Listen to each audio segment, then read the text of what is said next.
যখন শক্তি নিয়ন্ত্রণ হারায় তখনই প্রয়োজন হয় ভারসাম্যের।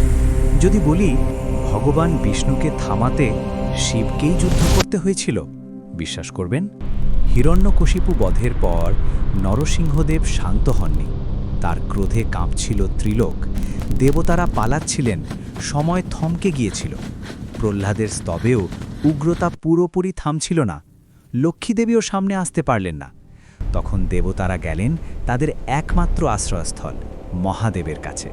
শিব বললেন, এখন সংহার নয়, প্রয়োজন নিয়ন্ত্রণ। তখন তিনি নিলেন এক ভয়ঙ্কর রূপ, সরভ অবতার। এটা কোনো শ্রেষ্ঠত্বের যুদ্ধ নয়। সরভ নরসিংহকে মারতে আসেননি, তিনি এসেছিলেন অসীম শক্তিকে সীমায় বাঁধতে।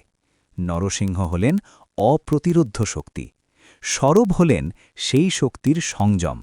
শক্তি যদি নিয়ন্ত্রণহীন হয় তা প্রলয় ডেকে আনে। তাই প্রয়োজন ভারসাম্যের। আজকের পৃথিবীতেও এই ভারসাম্য রক্ষার খুবই প্রয়োজন। আপনার ভিতরে নরসিংহকে কে নিয়ন্ত্রণ করে? কমেন্ট করে জানান।